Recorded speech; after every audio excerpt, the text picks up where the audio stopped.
In this video, we're going to have a look at how to determine angle sizes and side lengths of triangles using trigonometry. In all triangles, we already know that the sum of the interior angles add up to 180. In a right-angled triangle, we can use the theorem of Pythagoras to determine a side length. Next, we're going to have a look at how we can use a combination of sides and angles in a right-angled triangle. Looking at the three trig ratios, you will see that they all consist of an angle and two sides. Each trig equation then has three variables, and if you are given two of those three variables, you can solve the third one. Example 1. In triangle ABC, angle A is 40 degrees and BC 12 centimeters. Calculate the size of angle C.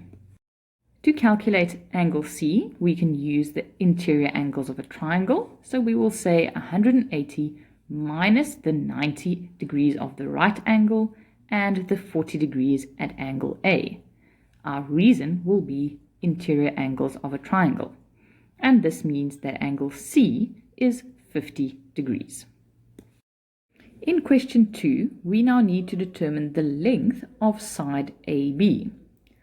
Up to now, in a 90-degree triangle, we would have used the theorem of Pythagoras to determine a side length, but for that you need two of the three side lengths, and we were only given one. And that is why we are going to make use of our new trigonometry knowledge. For a trig equation, we know that we need an angle and two sides. That is why I'm going to start off looking from the perspective of the given angle A and name the sides. We were given the value of the opposite side as 12 centimeters. We do not know the length of the hypotenuse, and we want to determine the adjacent side. If we focus on the opposite side that we know the value of, and the adjacent side that we want to calculate, together this forms the tan ratio. So we can say that the tan ratio from the 40-degree angle, which is opposite over adjacent, will in our case be 12 over side AB. We want to determine the size of AB, and AB is in the denominator, so 12 is divided by AB. Your first step will then be to multiply on the left with AB to get AB out of the denominator. On the right, you are then left with only 12. To solve AB, or to then get AB alone, we need to divide the right-hand side by the tan of 40. If you now determine the whole right-hand side using your calculator, you will see that AB rounded off is 14,3 centimeters. Question 3. Calculate the length of AC. Here you once again have the option of using trigonometry, but because you now have two of the three side lengths, you can also go back to using the theorem of Pythagoras. I'm going to determine the length of AC with the theorem of Pythagoras, and that means I'm going to take the other two sides squared and add them up because I'm determining the hypotenuse, which is the longest side. AC will then be the square root of 12 squared plus 14,3 squared, and that means that rounded to two decimals, it will be 18,67 centimeters. Example 2. In triangle DEF, angle F is 53 degrees and DF 19 meters.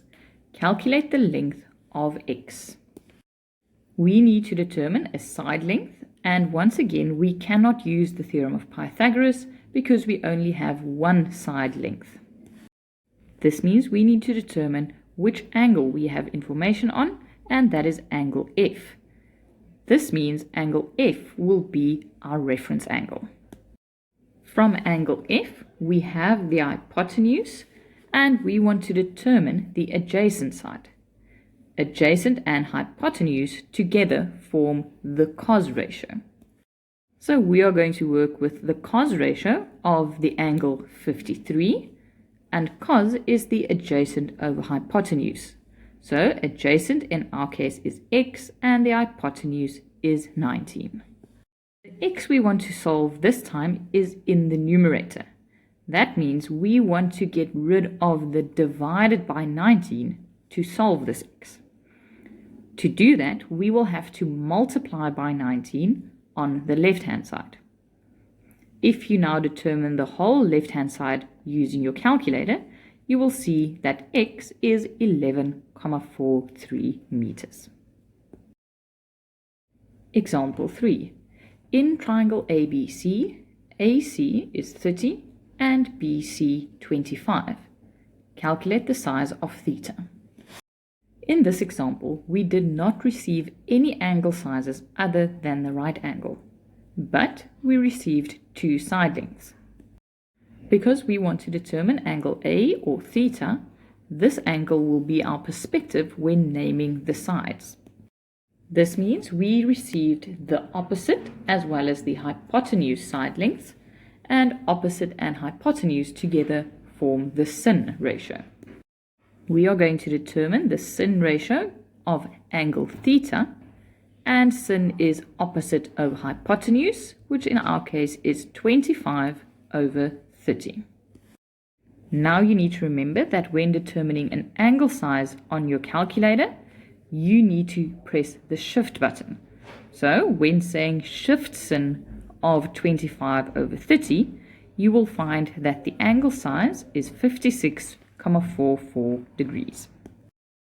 From these examples, it was clear that when you need to determine an angle or a side length of a right angled triangle, your first step would be to decide from which angle's perspective you are going to work.